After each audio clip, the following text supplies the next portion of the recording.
said that I would make a video of the difference between the two scroll saws here. Just to kind of show the difference in size, the difference in usability, etc., etc.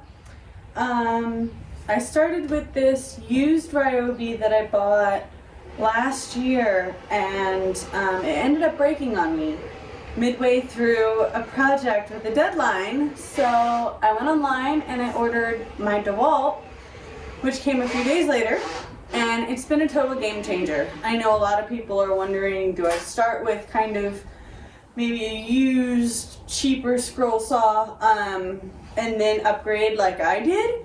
Yes, that is beneficial for a number of reasons, and we'll go into that too. But yeah, I just kind of wanted to show you the difference in the two scroll saws. Okay, so this is the 16-inch Ryobi. As you can see, it's a little bit smaller than the Dewalt. Actually, it's a lot smaller than the Dewalt. And I'm going to go over the differences here. So let me scroll in so you can see the information on this scroll saw real quick. There you go. Okay, so the differences between the two scroll saws that I noticed first and foremost right off the bat. Like I said, I bought this used. It wasn't perfect, but it did last for a little while I kind of got the groove of it and learned how to scroll saw and do my little pieces. So the main difference is this plastic plate. When you're scrolling and the wood starts bouncing uncontrollably, this plastic plate is so loud. Let me see if I can. So you can imagine how loud that would get if it's going against wood uncontrollably. It's really kind of a pain. Now this one had a fan, but it did break off. So like I said, I got it used. It's not perfect. Now, my biggest difference between the two scroll saws, this is the tension rod. And as you can see, let me scroll in here. There's a lot of chips on this. It used to have one of the yellow rubber knobs on top of it, but it's old, it broke off, so I was using vice grips actually to turn it. You see how easily it's turning right now. Well, it definitely did not do that when it was operable. This no longer works. The tension rod did snap. I know it is an easy fix to get this replaced. However, you can kind of see how I'm pushing here. So the tension rod, basically, once this is tight, it pulls this up to make the blade straight and tight so that it can cut the wood.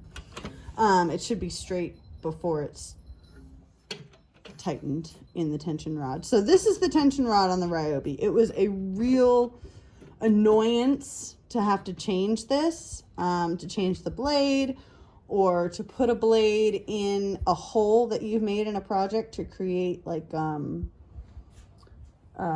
little cutout.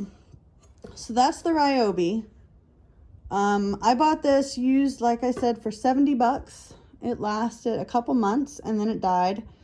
The seller stated it was only used once or twice and then stored for about a year and a half. And I'll go into a little bit more detail about why that kind of damaged it.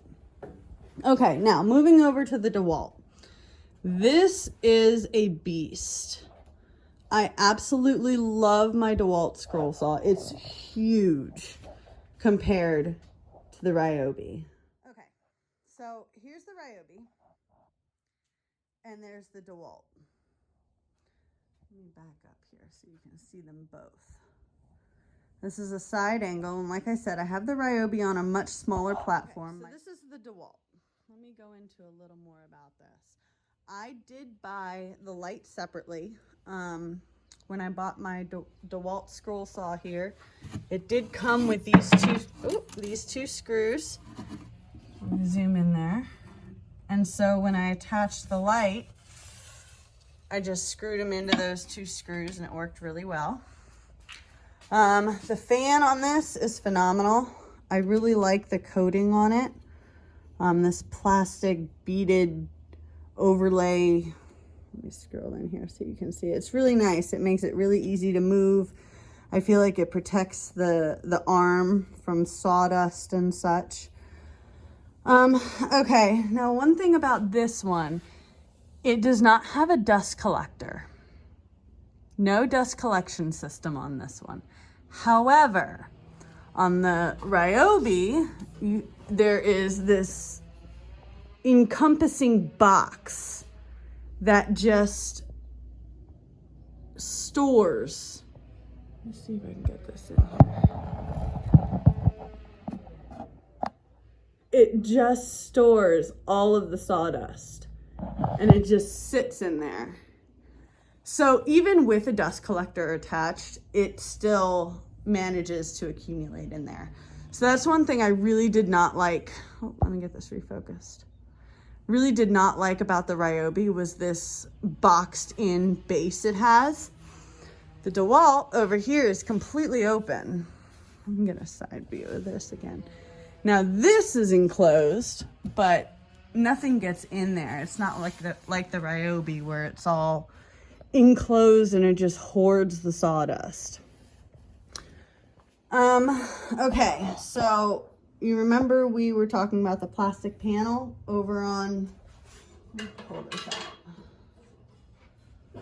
So some scroll saws come with this plastic piece and it just goes right there. It's for the blade to go through and it's to make it easier to change it. So it has this bigger hole that you can change the blade in, but you really don't need that big of a hole to change the blade. So this just becomes a nuisance because of that clanging. So on this, you only have, all of this is metal, cast iron metal. And there's only this little hole right here. But it doesn't hinder the changing of the blade.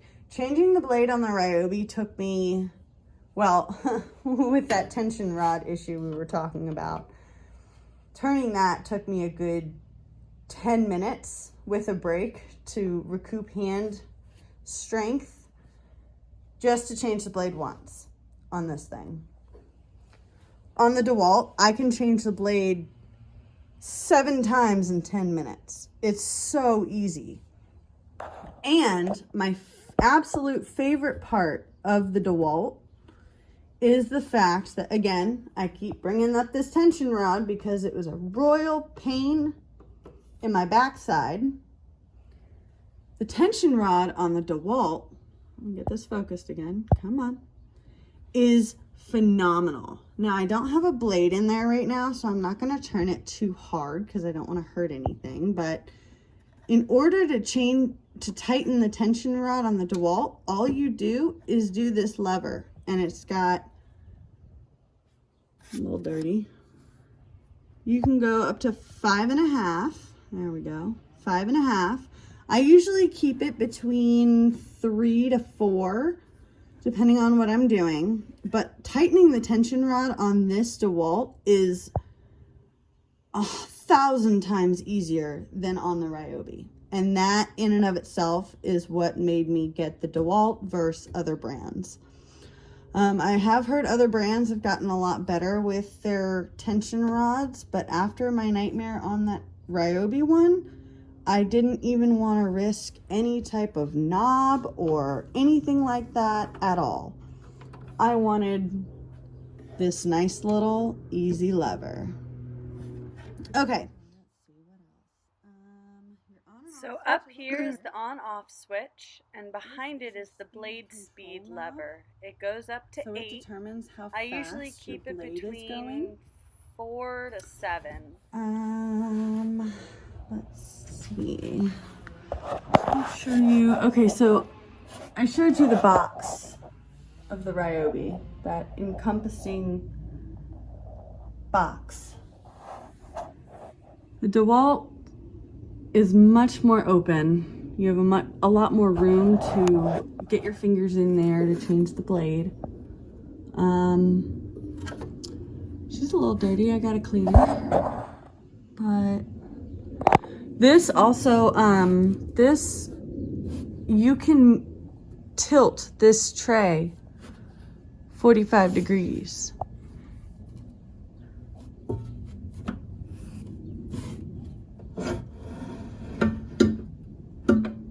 So you can tilt the tray. Now, when you get up like that, make sure you change the fan there. But it goes either way. Let me show you this. I haven't done it very much, and there is a little bit of sawdust in there. So this tray goes either way. I'll back up here so you can see this a little better. Now, most of the time, you're not going to need it this angled. This is pretty intense. But the fact that you can get it that angled on this scroll saw is amazing. Okay, now one dumb thing that I did when I first got it and I wasn't paying attention. The 0, you would think would be like centered, but it's not. Because see? So the little zeroed out knob is actually right here to the right. So when it's zeroed, it kind of clicks in. Let me see if you can hear this without me yapping. So hear that click? It clicks in, and then you just tighten this knob. Again, I usually leave it flat because most of my projects are flat, and most people's are. But to have the ability to angle it both ways is very nice. This is also a 20-inch, whereas the Ryobi is a 16-inch. Let's see. I do have the cords going through a grommet in the back, just to maintain cleanliness so that I can brush it off a little easier. We don't have all those cords just flopping everywhere. And I can give you a little preview of my workstation. It's a little messy right now, don't judge me. But, and I moved the dog bed into the corner so that I could get over here to film. So that was my first little station. Served me well. And then I realized how low it was, and I really don't sit. Like I said, some people sit when they saw, they use their scroll saw. I don't. I like to stand. I find that sometimes you need to change angles rather quickly, and I like to be able to have the ability to do that with my balance and not have to either shift where I'm sitting or get up in order to do so. I like being able to just do it. So I have my nice little extremely dirty mat, and I stand there, and it works well. Let me go ahead and I'll kind of show a little snippet with me standing there. Excuse the voiceover on this, but I'm talking about the difference in vibration between the Dewalt and Ryobi. The Ryobi would shake this whole table. I wouldn't be able to put anything on here without it shaking off. Versus, I know it's a much larger platform and workstation, but I can put anything on here and it won't tip over, fall off. Like, I could put a cup of water on here. That would actually be a really good video to do. I can put a cup of water on this with the Dewalt going at full speed and full blade speed, and the cup of water would not tip over. So there's a huge difference in vibration between the Dewalt and the Ryobi. Oh, another thing about the Dewalt, very, very important. Now, they post a warning on here, as well as I think they write it either on the packaging or right in the beginning of the instructions. It says, do not lift the saw by the upper arm here. Now, normally you'd think that'd be a perfect way to carry the saw because these suckers are heavy. No, do not lift the saw from this arm. That will be very, very damaging to the machine itself. Okay. So I don't have any of the blades anymore for the Ryobi. I ended up selling them because, again, the tension rod is snapped. I have no use for them. The Ryobi uses pinned blades, which are, they're actually thicker as well. Let me get this this one. So this one's an old one that's a little bent, but it'll serve purpose. So the Ryobi blades are much thicker, and they also have these little pins at the end of them sticking out here, and that catches within the mechanism for holding the blade on the Ryobi. On the Dewalt, as you can see, there are no pins. Let me get it against my jacket so you can see that there. There are no pins, so it's considered pinless. I prefer Olsen blades. There are a number of them you can get. Flying Dutchman is one of them. There's a number of them, but I use the Olsen blades. The only problem with the Olsen blades is the packaging. They all get mixed together. So you have to take a minute, 30 minutes, to sit there and organize each blade. But what I use are these little, now they're way overly large, but they're little containers that hold the blade. And you can even stick the packaging in there like that. And these are great. I get these off of Amazon. Let's see. I think that's the main difference. Tripping over my own shop. That's the main differences between the Dewalt and the Ryobi. There are a lot of upscale scroll saw brands. I know a lot of people really like the Pegasus. The only reason, again, I did not want the Pegasus is because it has a tension rod somewhat similar to this. And after my problems with this, I didn't even want to mess with it. I wanted that really nice turn